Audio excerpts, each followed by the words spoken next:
Not. Yo, hello. Right, we're just setting up the voice recorder now, so that's on. It's already serious. No time wasting here. Well done. How are we doing? Very good, thank Yeah, you. really How good, are thank you? I'm all right. Yeah, thank you.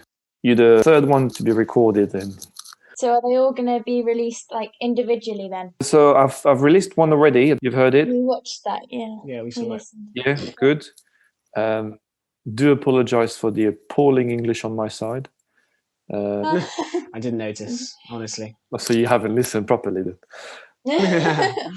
I think we just need to make sure that we don't talk over each other, because I know you said on the thing that you sent not to talk over one another.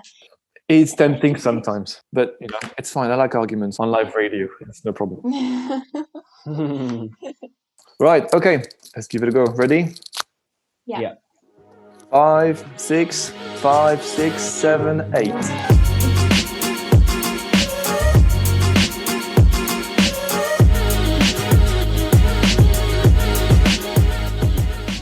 Welcome to Along the Life of Dance with me, Anthony B.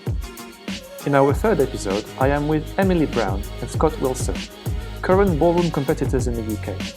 Together, we talked about dancing competition, generations of dancers, online training, sports and music. It's an episode packed with good stuff and laughters.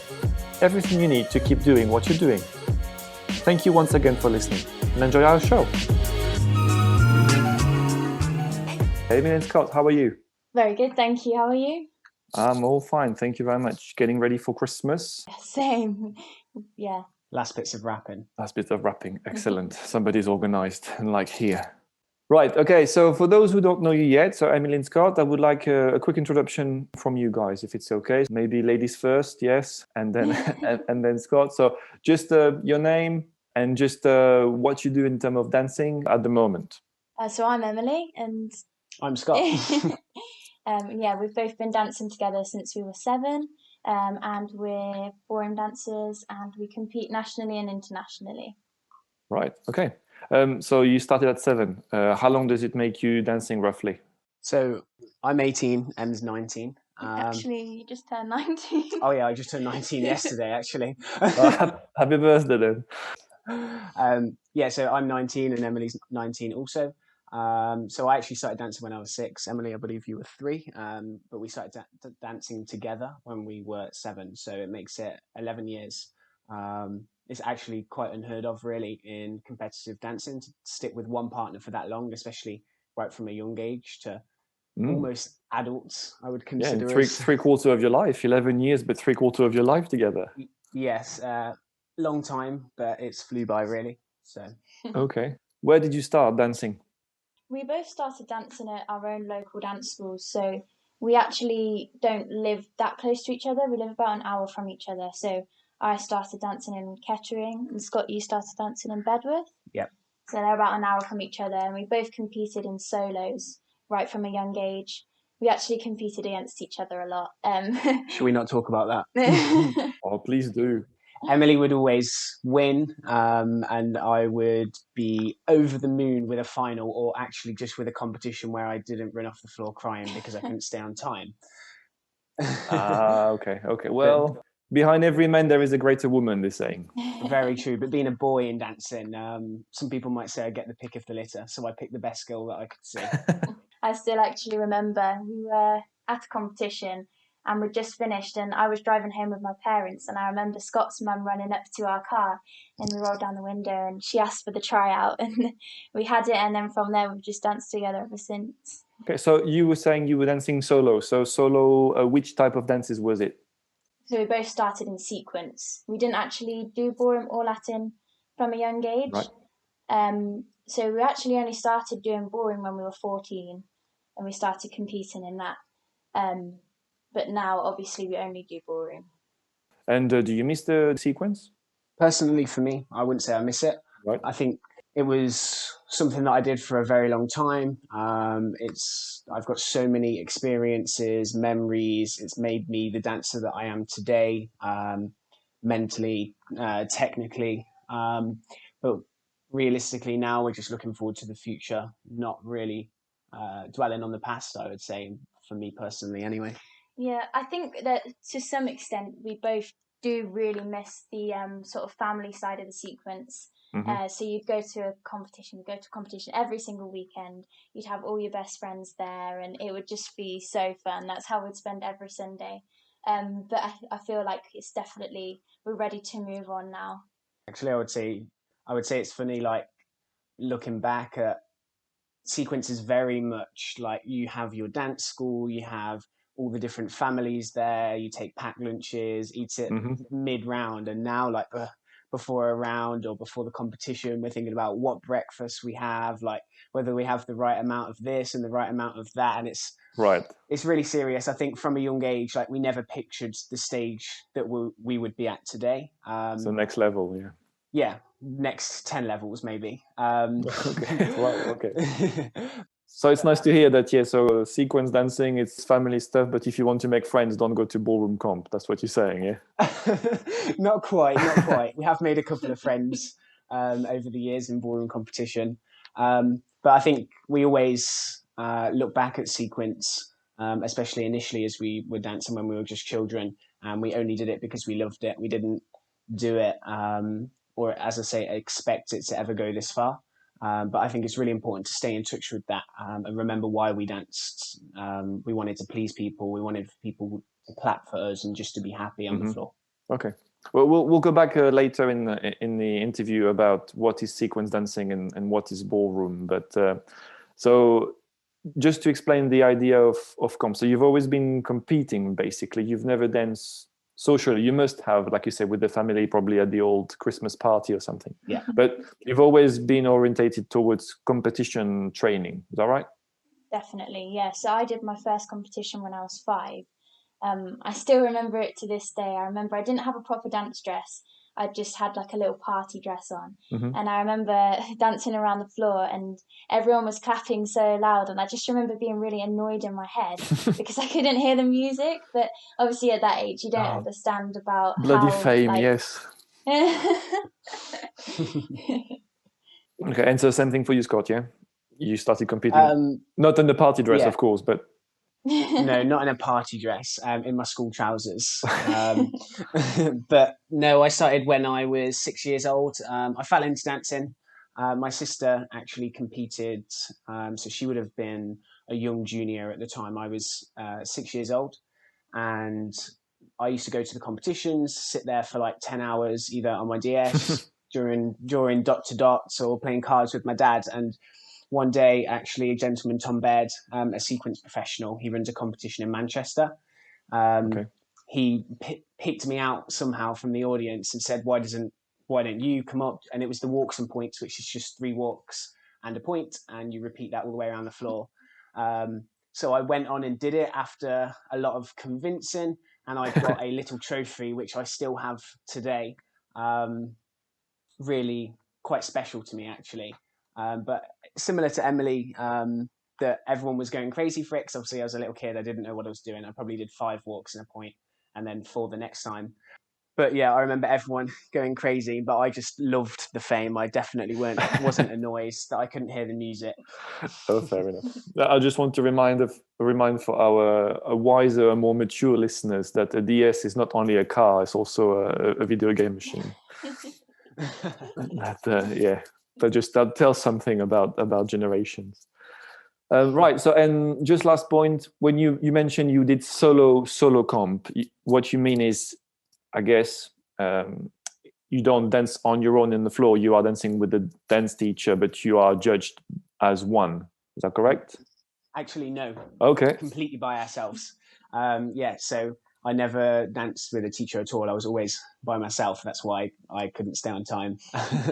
And that's why you enjoy the fame so much, because you know it's all yours. Yeah, so a lot of people think it's quite odd when we say that we did solo dancing because obviously ballroom is traditionally couples and it might look quite odd to people, but obviously because we've done it from such a young age, that's where a lot of people start in sequence. You start as a solo and then you move forward and you get a partner. So yeah. Right. Okay. Oh, cool. So you basically started competition as ballroom dancers, so as a ballroom couple. You said 3-4 years ago. When we were 14. When you were 14. So obviously we did competition right from when we were 7, when we first started dancing together in sequence. And then once we started training around the age of 13 in ballroom, did our first competition at age 14 in ballroom. So it would be coming up to 5 years ago now. But I still have an iMovie of that first competition. Okay. And sometimes it's interesting to look back. It's not so pleasant, but it's a nice memory for sure. Slightly cringy to look back now. Yeah. I just, the choreography as well was so different to what we maybe will dance now.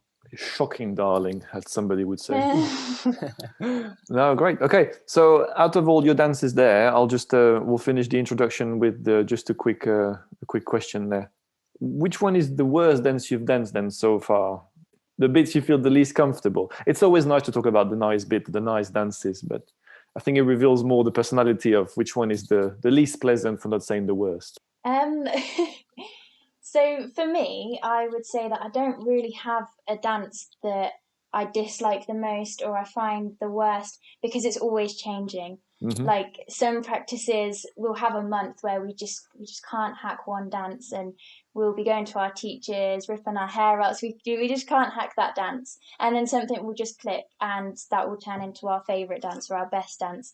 And then something else will be the worst. I mean, it's quite nice to be like that, because you've always got something that's slightly behind that you can work to get as good as all of your other dances. Your safety net. Yeah, I wouldn't say that we have one specific dance, would you? No, constant evolution, I would say. They're always bad, and then they get good eventually. Okay, great. No, it's cool. So now, guys, I would like to talk about what is going on with you around your life and how dancing is affected by life. As we record this today for the listeners, we are the 20th of December 2020. There's a lot of twos in there. And from what I remember from the news, the Prime Minister, Boris Johnson in the UK, has just announced a bit of a sad news for Christmas. I assume you still be able to see your family, guys, for Christmas? Yeah, so on Christmas Day, of course, the restrictions are lifted, so you can see 3 households. Emily and I live together, so we're already living with my dad, so I'll be able to see my half of the family, and we'll visit her family, just her parents and her brother and sister on Christmas Day. So yeah, obviously slightly disappointing in terms of the Christmas periods, but just to be able to see our family, I think we're really grateful to go and visit your family and just have some nice time, even if it is only for maybe a couple of hours. You'll have to condense it like squash. You have to concentrate it more instead of spread it across. The general feeling is more of a frustration. You think in as a nation, I know you're not ambassadors of the UK, don't worry, but as a general feeling, people seems to be more upset, or they feel like they're going to rebel a bit. I always talk about rebellion and talking about strike because, of course, my nation, where I come from, we sort of strike after breakfast and that's it, and we don't even know what for yet. And I always assume everybody's doing this around the world. So what's the general feeling at the moment? I know Christmas might be a bit disappointing, but is there a greener future or a brighter future? For me, I would say generally that the nation seems frustrated, seems a little bit distressed. If you walk around like a local town or a supermarket, all you hear all the time is COVID this, mask this, sanitize this, Boris this. But no, I mean, for me personally, it's anything but that.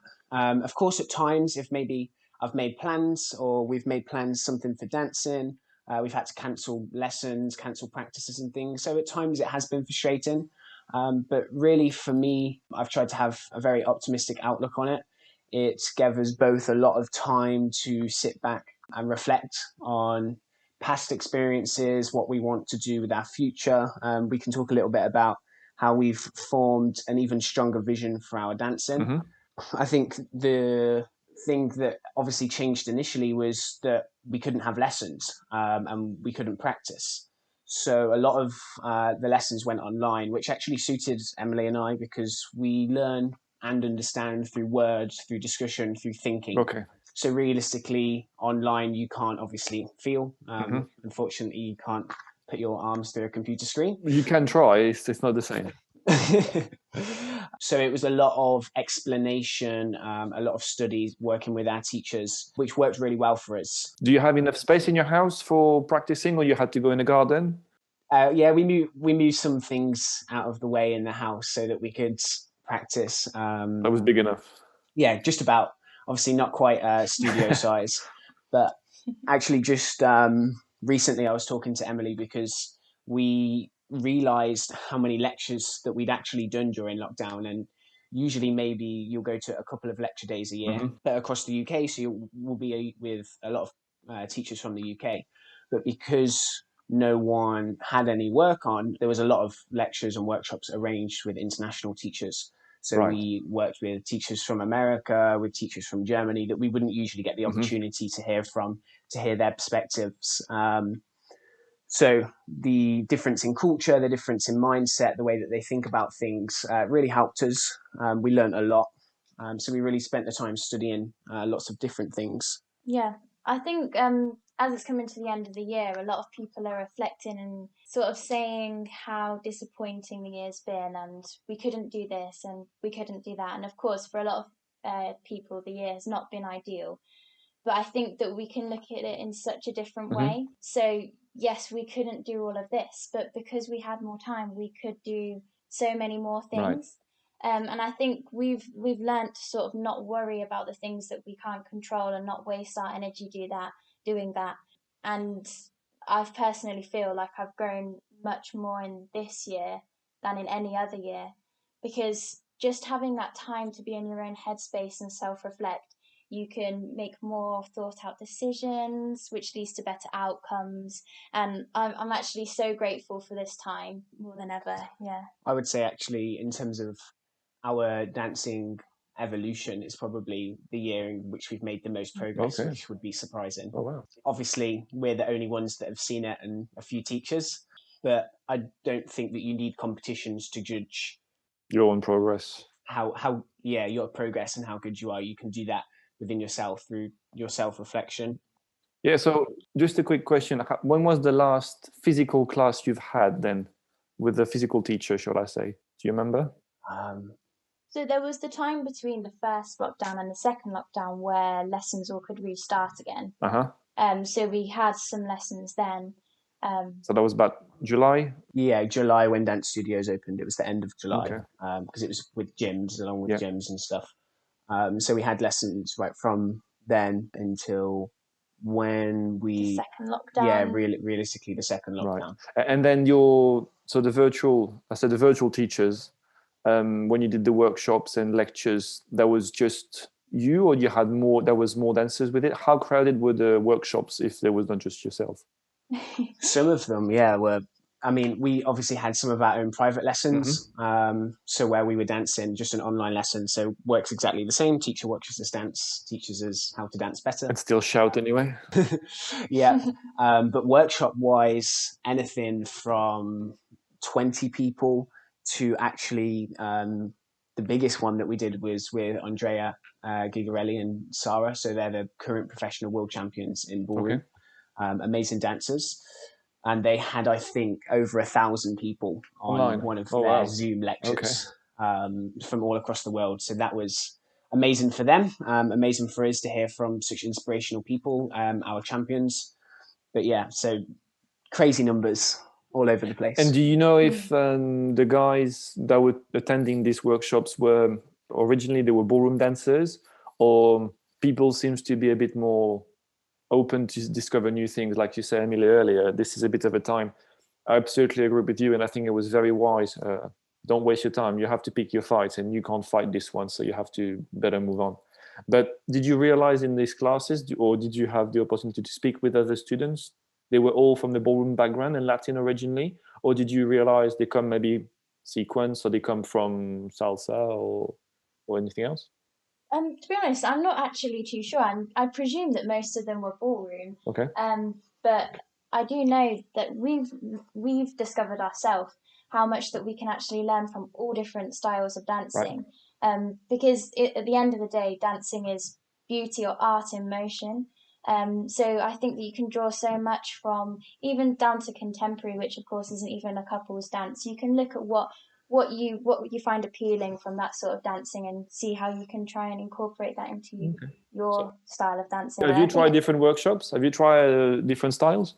Yeah, we did. So the BDF, they run a national congress, so it's at our national championships. It's a physical congress, of course. So you go in, they get professionals from a young age to an older age, less experience to more experience, and they do lectures on a topic of their choice. So the BDF arranged that every year. It's an amazing event, but they moved it online this year for the time when the national championships would have been. So we were watching the ballroom lectures, of course, and then the Latin lectures too. So Ferdy and Julia, who are amateur world Latin champions, did a lecture that was really eye-opening. But just to really listen to different opinions again, but more in relation to Latin, we can actually apply it to ballroom too. I would build on what Emily said as well with like ballroom and Latin dancing. You can learn from contemporary and many different styles, but actually a lot from different sports. So I'm a massive sports head myself. So I watch and listen to everything sport anyway. But in lockdown specifically, I've been taking up running a lot. There's a lot that I can take from that. There's a lot that I can take from running. Gymnastics as well. We were looking at gymnasts, how they do obviously lots of different disciplines, but at the end of each training session, they do sort of a performance on each and every discipline that they compete in for that repetition. And I think things like that can be really important for dancers. So yeah, we took a lot really from different styles of dance, myself personally from different sports. Okay, and so you said running for the sports, and any other recommendation? Because I remember I used to teach the waltz, not to your level, and not disrespect to my students, but we were not going for competition, not national ones anyway. And I was always surprised that when a couple come in to dance the waltz, if the leader is a good golf player on a daily basis, he seems to have a very good understanding of swing and sway. For sure, 100%. And I was always looking at this, and the second I'm trying to explain to get your club and swing your shoulders this way, then eventually, and the right turn, natural turn comes by miracle. Then it's perfect. So, is there anything else you've noticed yourself like this? Yeah, of course. I mean, I know a lot of dancers play golf. One, Stephen Hillier, for example, I know he plays off 12, which is not too bad. Not too bad at all. And his wife, Jennifer. So I know that golf can actually help a lot in dancing. Specific things from running, I think a lot of it is to do with the mental strength. So say, for example, I run generally, I say a shorter distance, it's probably not short, but 5K to 10K in that sort of region. So I was training to do a 20-minute 5K run. And I remember when I got to the day where I was going for it, I was like, yeah, this is the day where I can get it sub 20. I start to feel like these nerves in my body. I think we've all experienced it where maybe you feel numb, you get the butterflies. And actually the way in which I look at those emotions and those feelings in running has helped me in dancing. So I sort of see it now as those emotions is what's getting me ready for the challenge ahead, rather than what's trying to deter me from doing it. And then when I'm, of course. So a lot of the mental side. And then I would also say actually with running, I watched so many different videos to do with biomechanics and how our body naturally moves for running, which was really applicable to dancing. So how we like naturally propel ourselves forward, and the way in which different ways in which we can use our body through running. And then also now through dancing, we've applied that.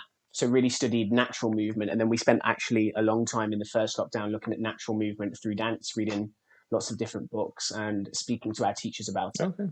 Emily, anything to any sports yourself other than golf? Yes. So I've also been running. For me, it's definitely to do with finding your limits and pushing past them. So when you're running and you feel like you can't do any more, we listen to actually another podcast with David Goggins. I'm not sure Shocking. If you know him. And he has the 40% rule. So he says that when you think that you've done everything that you can, you're only at 40%.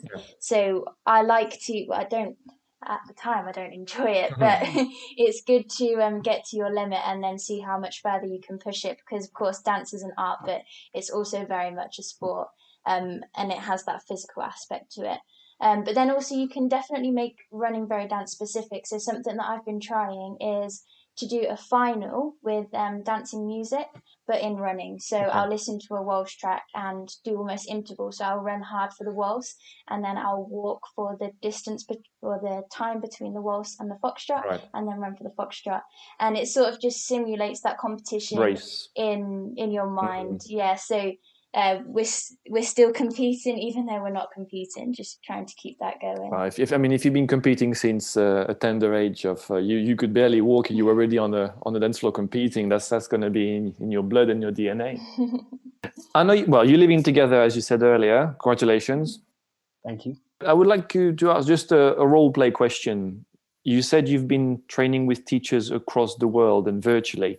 And it was helpful because you managed to see more mentalities, new ways of approaching the dances, or a movement in that matter, really. But you were still together in the same living room. Mm-hmm. For those who are still competing, or not necessarily competing, doing social dancing, and they still want to get along and not to lose too much, with the experience you've had now, let's just take a step back. You know what happened.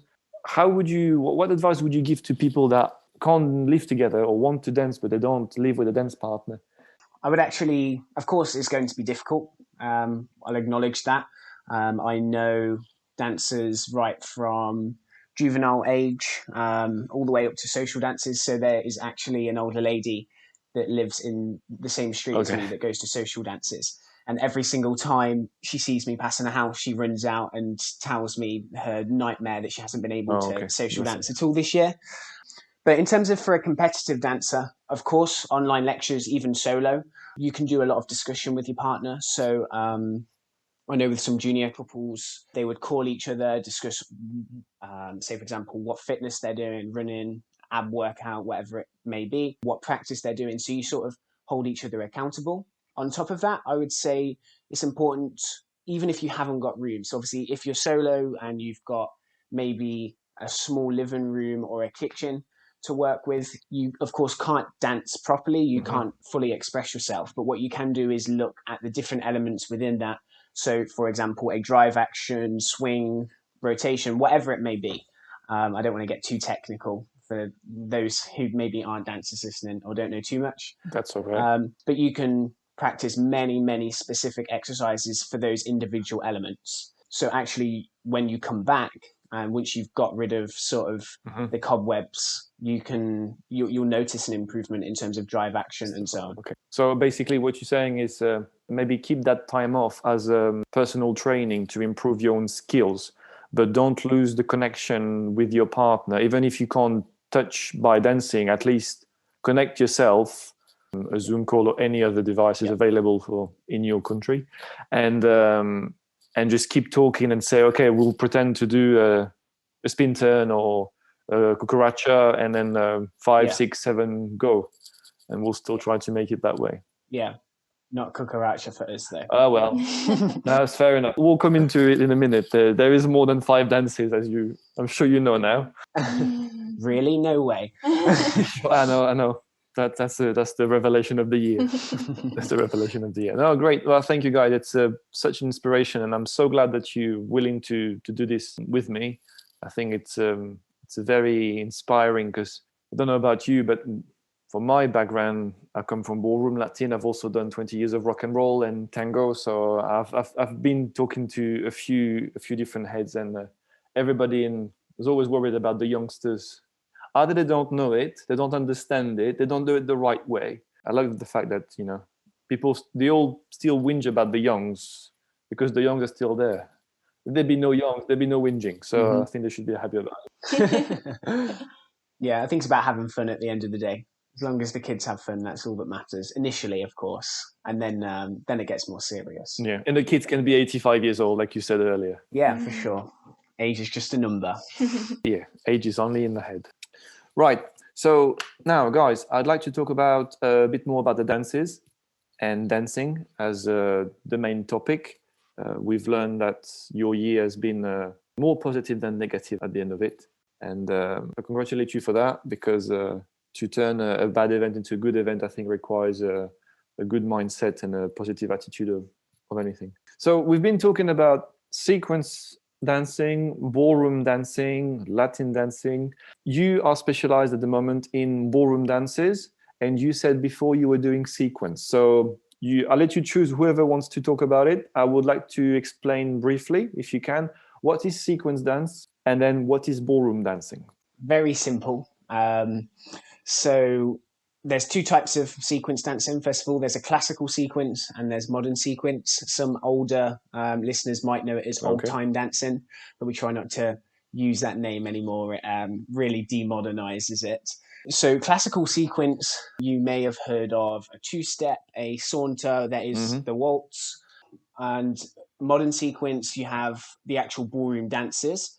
Now, the thing that's key and simple to understand is sequence dancing is a 16-bar dance. So every single couple and every single dancer on the floor will be doing exactly the same choreography, the same steps. So it's essentially a competition of who can do it best, who can perform the steps the best.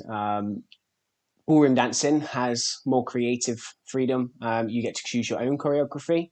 But realistically, that's the primary difference. So modern sequence uses ballroom dances, so waltz, tango, foxtrot, and quickstep, just not the Viennese waltz. So with that, you have, like, say, for example, you have a new church waltz is one of the modern sequence dances. So it's just a ballroom waltz, 16 bars of it, and they put a title to it. Everyone does exactly the same. Okay, so if I compare it to, say, figure skating or ice skating, your sequence is like the imposed figures that you have to do in that order, and then the ballroom, it's the freestyle course in a way. Yes, that's a perfect way of explaining it. Yeah, exactly. I should have said that. So Emily, can you explain to us what 16 bars mean? So a bar is a bar of music, and obviously you'll dance a certain amount of steps or figures in that bar of music, and then we have 16 of them, and then once we've done that, we repeat. Okay, so let's say if we take a standard waltz song that is about 30 bars per minute, if I'm not mistaken, Yeah. And the track is about 2 minutes 30, 3 minutes maybe. How many times would you repeat that sequence through a whole waltz, roughly? Really testing my maths here. I know what you're saying with the math, but I'm sure you sort of you roughly guess. You know that you're not gonna make it 10 times the routine, right? No, we're not. So generally, a 2-minute track would be around 4 sequences of a waltz, tango, a foxtrot, and 6 sequences of a quickstep. Obviously, quickstep is much faster. So yeah, and just building on what Emily said about a bar. So maybe people who've watched Strictly and stuff, when you hear someone counting in the back, the repetition like 1, 2, 3, 1, 2, 3. 1, 2, 3 represents 1 bar, and then when they repeat it, it's another bar. 16 times that. Yeah. So most basic figures are 1 bar long. So you would do about, you said 4. So again, in the music, verse, chorus, something like that, roughly. Yeah. And in the dancing, so we'll talk about the competition in general, and I'll stick to music for a minute. Your music, does it have lyrics, or does it stays more of instrumentals because you need a better tempo and a better beat? I'll ask Emily for this. So definitely in the sequence dancing, I'm not sure, but maybe there's been a few songs with vocals, but most of them are definitely just instrumental. And I think the main reason for that is because sequence dancing uses a lot of traditional songs, and they try to keep it very traditional. In the ballroom, obviously if you have the orchestra, it's just instrumental, and a lot of the songs are instrumental. But more recently, there's a lot of new DJs who are taking even modern chart songs and then changing them to be waltz or foxtrot or whatever. So there's definitely a mixture now. Yeah, a Billie Eilish tango, for example, or Game of Thrones Viennese waltz. Yeah. Some of them are great. Some of them are not so good. There's a Barbie World foxtrot, which if they put that on at the comp, it might be a case of just walking off. But no, so you have it with, for example, like a local Sunday comp where there's really not an orchestra ever. When they're just playing CDs or often some kind of music system, there'll be a mix of, say, for example, the Empress Orchestra or the Ross Mitchell Orchestra. So very more classical songs. And then again, right through to the Billie Eilish tango. And at the major championships, so for example, anything in Blackpool at the Winter Gardens, you will have the Empress Orchestra, led by Ashley Frolick, and those are no vocals at all. And then for the UK Open, UK Closed International Championships, you'll have the Ross Mitchell Orchestra, who actually does have singers. And so when you prepare a comp, let's stick to ballroom now, do you get the songs given to you in advance, or you rock up on a day and you will discover what's in it? So, I mean, do you know that you're going to have Barbie Foxtrot on the day, or it's just a surprise for you? I wouldn't go if we had the Barbie Foxtrot. We don't actually know beforehand, and it would be actually quite good if we did, but no. So you'll go onto the floor and you have completely no idea what song's about to be played, and then it will just come on. But when we're practicing, we try to practice to a lot of different variety of songs. So we'll practice to the traditional orchestra ones, then also some more modern ones. But we do actually sort of get into a lot of stages where we'll have our favourite foxtrot and we'll just practice to that all the time. Constantly. Yeah, and not want to practice to anything else. But I would definitely recommend trying all different types of songs, because you never know which one you're going to get on the day.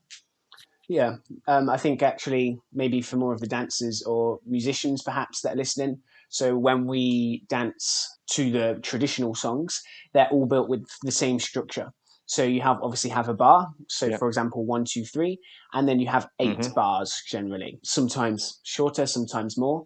So for example, all of the Empress Orchestra songs are built in sort of blocks of music, and they'll pick up on different bars of those blocks. So then what we can do is we can increase the energy on a specific step if we know that the music's going to increase. So we sort of revise the music like you might revise for an exam. So we know, for example, if a specific Empress Orchestra Foxtrot comes in, this one picks up on bar 3. So then I can expect that. Maybe I can adjust the choreography. It's a real performance. Yeah, we really try and reflect the music. Yeah, because I think you half answered my question already. But if we keep the analogy with figure skating and you go freestyle, the freestyle, I could call them artists, I guess. I would call them artists. I know they're in the Olympics, but I would call them artists. Yeah. They have a rehearsed piece of music. You come in with a routine that should fit the biggest spectrum of choices, really. And so it's difficult to be able to emphasize, like you said, to emphasize a certain movement if you're not sure the music is going to help you with that. Who is in charge of this? Is it more you, or is it more the teacher who gives you the routine, your trainers? So when we were a lot younger, we used to have our routines choreographed by our teachers only. So we'd be given a routine, and we'd do that for however many months, and then we might make small adjustments, add in new harder steps or whatever. Now we definitely get a lot of guidance from our teachers still, but we do like to try and have our own input in it, because we know a lot more ourselves what sort of figures we like, what suits us and what doesn't. But then also you do have to have the flexibility. So one of the major things when you're doing a competition is floor craft. I wouldn't say there's probably one competition where we could go the full 2 minutes and do only our choreography, because there's up to like 12 couples on the floor that you've got to avoid, and that requires different steps. But then also, so it's not only the choreography, it's also your emotion and how you show and express your emotions during the dance. So you might get a waltz song, which is very emotional, and you'll have to sort of express yourself to that music, or you might get another waltz song which is more upbeat, and then again you have to be flexible and be able to change depending on the song.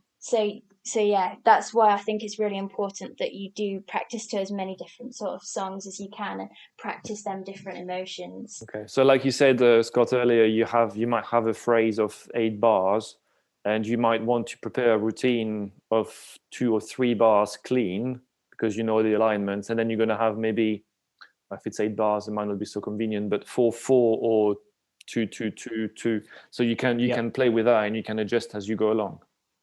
Yeah, for sure. So there's endless ways that you can build choreography. I'm talking to the leader here. Yeah, and actually I have played a bit of golf, so I'm a good leader. There you go. But no, so the choreography can be built in so many different ways. So obviously all teachers have different methods, all dancers have different methods, but it is always sort of what we would call phrased, which is sort of created so a specific group of figures would pick up on the first bar of that sort of group or block. But a lot of the time, what we can do is on either end of the floor, we will go the same direction into the corner. So then, say for example, if there is a couple in the way, I can use a different group, what we would call a filler. Maybe that's just our term for it. Other people, I don't know what they would call it. It's okay. But I'll just add something in if there's a couple in the way or an obstruction, or perhaps sometimes I might be able to sort of look into the future, look into my mystical ball, and know that a couple is going to come into the space that I want to perform into and delay me and Emily going into that space. So this is all sort of what we would call floorcraft for non-dancers. Like driving on the motorway. Yeah, exactly like driving on the motorway. So it's funny, we actually use a floorcraft system which is built around like car driving. So you have like a diversion where a couple's in the way but you're able to go around them. An emergency stop, which is where, well, we won't actually talk about that. It's dangerous, highly dangerous. And crossroads, for example. So sometimes you'll have it where a couple is going in one direction and you're going in the other. And if you both continued at the same speed, you would hit them. So you then have to make the choice of to speed up or slow down. So it's interesting that you'd say that, actually. I think, Emily, you're going to need in your next competition like a light hazard on each elbow and braking in a petticoat or something. That'd be a nice dress. You'd be seen from a mile. Almost look like a party dress back at the beginning. Wow. Do you compete ballroom with 4 dances or 5 dances, and which ones are they? 5 dances. So we have the waltz, tango, foxtrot, quickstep, and the Viennese waltz. Okay, and I'm going to be specific and picky there. It's the ballroom tango we're talking about. Yes, it is. Yeah. Yes. I'm afraid for you guys, there's more than one. So yeah, obviously Okay. Argentine tango. We have actually tried it in some lectures before, but I'm going to stick to the ballroom one. That's all I'll say. I was going to say, how did that feel then? Because that's I came from I had the other experience. I used to do rock and roll. Then my teacher trained me into cha-cha-cha, and then he brought me into tango argentino. And he always joked about me. It was back in France, and he always said, "The beautiful thing with you, Anthony, is every day you come in, there's a new style." I took it as a compliment at the end because I think it was just the best. But then I trained more into tango argentino, but I had more ballroom training by then.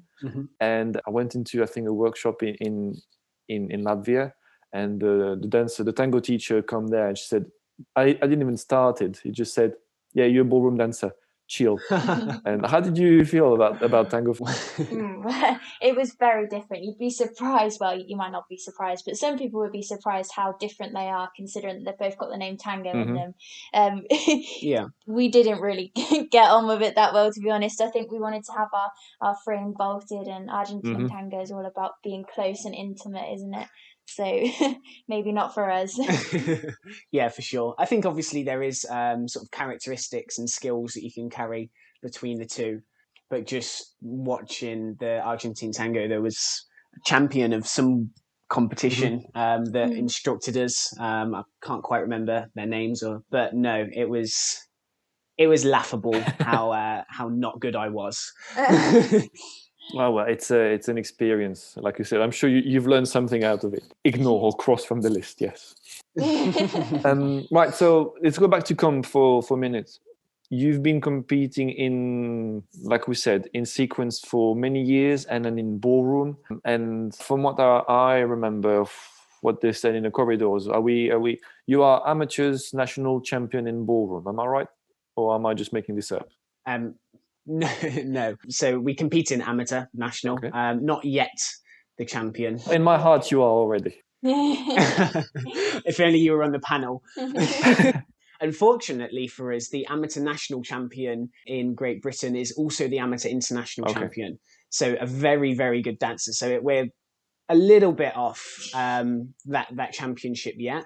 But of course, it's a big goal of ours, a big ambition. It's something that we would really like to achieve in the future. So we compete in under 21 and in amateur. So amateur is majority ageless. Most people wouldn't really be competing amateur after the age of 35, I would say.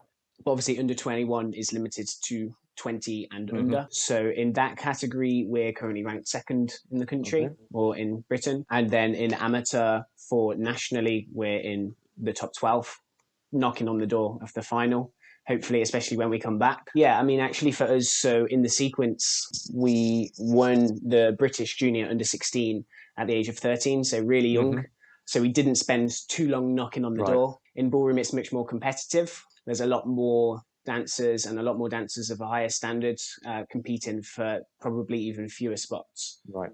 in that final. But no, we definitely don't intend on waiting for people to move out. We want to get in as quick as possible. But yeah, we're spending a little bit more time. Remember the motorway, safety first, eh? No way, no way. Foot to floor, I think. Okay. Pedal to metal. And I wish you at least this and all the best for your professional and personal future anyway, don't you worry. Thank you very much. Thanks. So I've met Emily first. I must admit, I will admit to the listeners through your relatives, and then I went to a competition to see you performing. I think it was in Blackpool, for what I remember, and I believe you were just starting ballroom. Yes. And from what I've seen, you have certain sponsors around the building and around the room, and there's always a bit of a help of that. Judging by your status and your ranking, do you have a sponsors? And if so, did you get approached by them, or do you have to approach them? Or is there sort of an automatic system, say, once you reach, a bit like in tennis, once you reach rank 5 or rank 10, the sponsors start to look at you anyway and they want to invest in you? So it's definitely not an automatic thing. So it's not guaranteed that if you get to a certain level, then you'll definitely get sponsorship. So we have different sponsors. So I have a sponsor for my dresses. Scott has a sponsor for his tail suits, and we have sponsors for our dance shoes.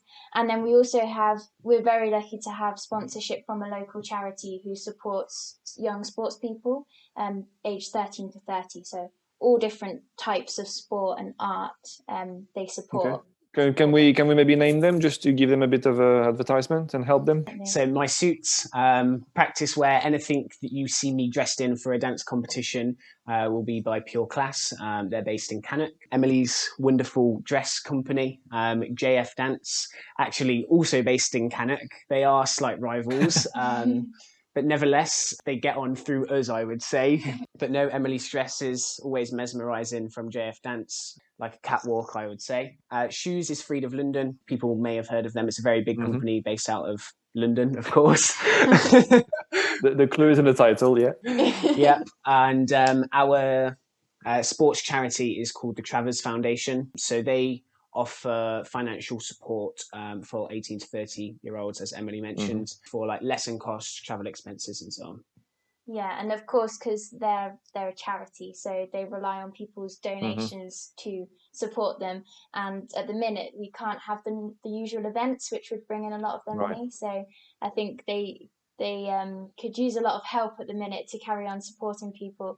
And they've helped a lot of now Olympians, so they have quite a few names that you might know that they've supported. So they really do an amazing job. We'll put all the link of all the sponsors in descriptions of the podcast, so listeners can have a look. Thank you. No problem at all.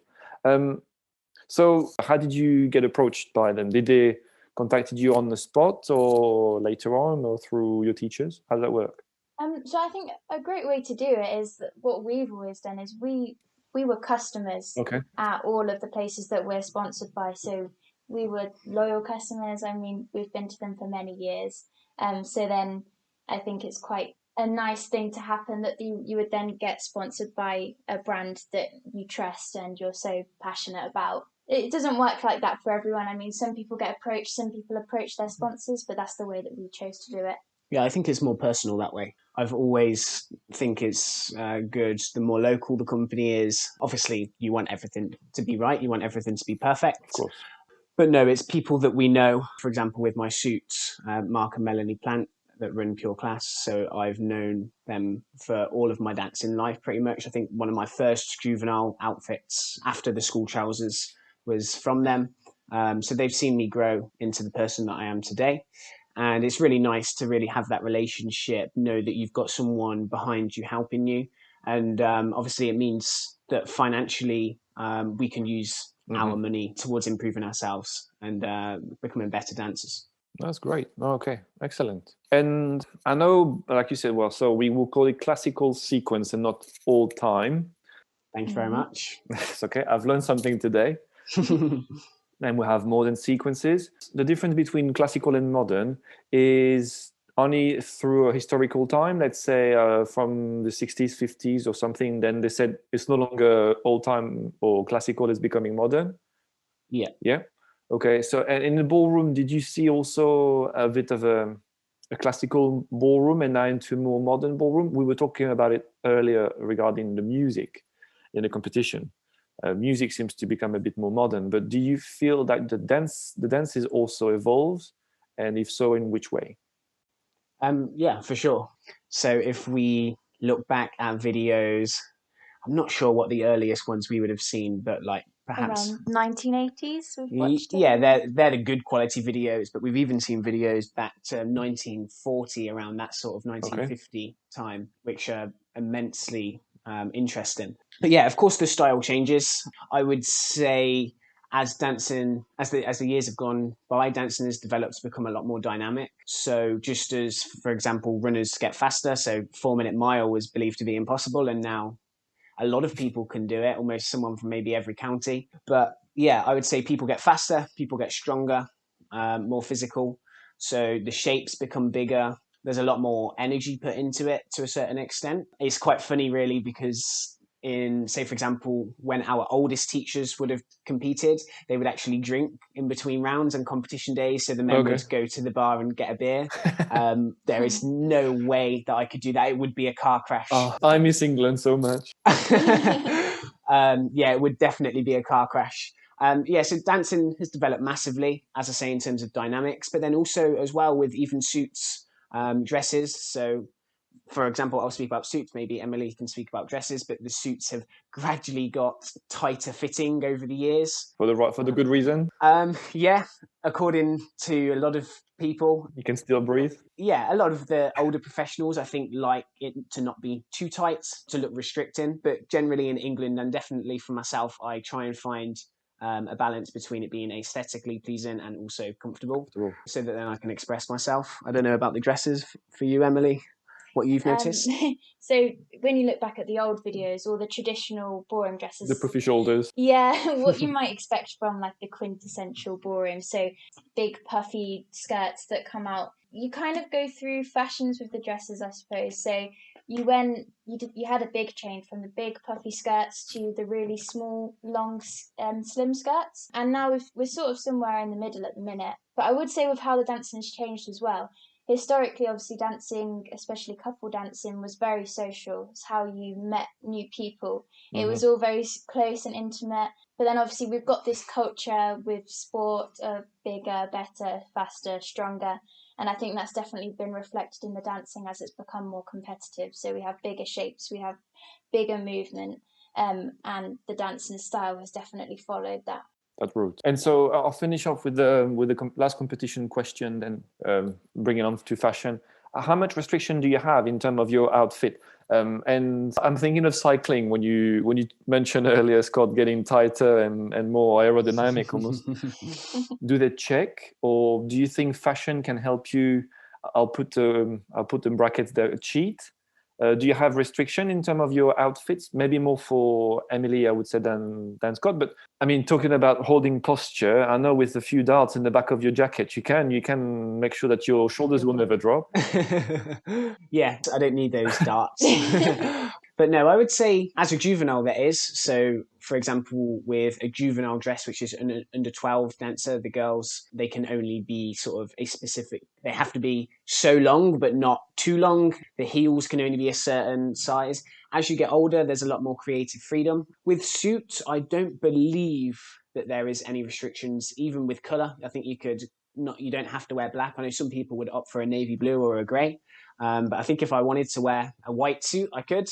But they're sort of, how can I word it, like the done thing, that how it should look. So sometimes you'll see tailors complaining about when someone's collar maybe isn't so good, and like a new fashion that isn't traditional, for example, which I actually really do support. I think it's good to maintain sort of the traditional image whilst also progressing and changing the fashions ever so slightly. Modernized but not exuberant. Yeah, of course. Okay.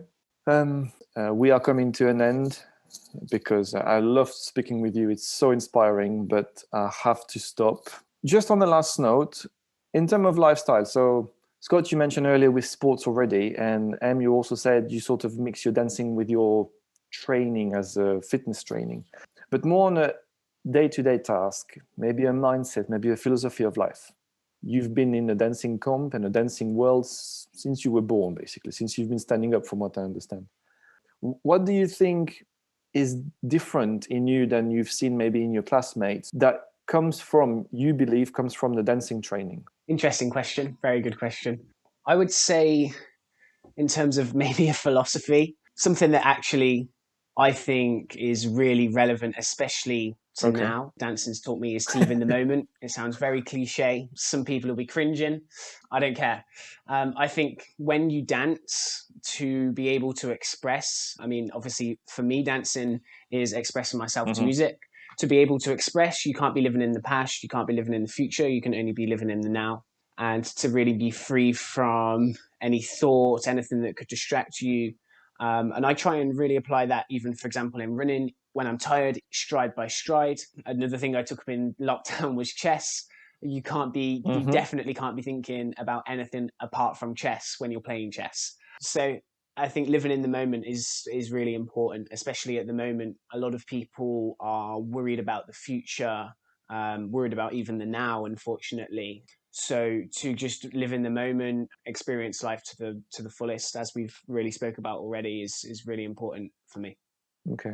And for me, I think there's literally so many things that dancing has given me. If you ask anyone to say a word about me, they'd probably say I'm a perfectionist. Okay. It's not always used to my advantage, but I am quite a perfectionist. I don't like to leave anything unless it's as best as it could be. So I think that's definitely come from the dancing. It's from ever since we were very young dancers, we were always taught to, when we go out on the floor, leave everything on the floor and always strive for that first position. But it not only teaches you about working hard and achieving the result, but it also teaches you how to fail, and that it's okay to fail. So we might try our absolute hardest and not win the competition, and you have to learn to take things from that failure or second place and learn how you can improve for the next time. So also with that self reflection, every time you've had a competition, you have to be very self-critical and self-analytical, and use what you've learned from that to progress you. And definitely in every single aspect of your life, work, school, anything like that, that's so important. So I'd advise anyone to get into dancing, and it really does help you with so many more aspects in your life than just dancing. That's a very good note. Which leads me very nicely to our last chapter of today. Just general questions. Oh God, yeah. They've heard it. It starts to become popular, so now people are less surprised. But anyway, nevertheless, we'll do it. I'm sure people can already figure out your personality and how great you are. However, I will ask you 10 questions. Usually it's 10 questions for one person, but for today, I'm going to make 5 each, if it's okay. I'll bounce back between Emily and Scott. And okay. Scott, as you know, it's ladies first. Yeah, no problem. 10 questions. We'll try to respond as fast as possible. Nothing is wrong. There's no mistakes. And then don't argue afterwards. It's not worth it. Okay. Might be entertaining though. Oh, we'll see. And we'll start with Emily. Let's go. Emily, ballroom or Latin? Ballroom. Scott, mountain or beach? Beach. Emily, Cuban heels for men outside the dance floor, yes or no? No. Scott, if you would have to be a follower, not a leader, which dance would it be? Foxtrot. Emily, would you lead him? Yeah. Okay. Sounded so uncertain.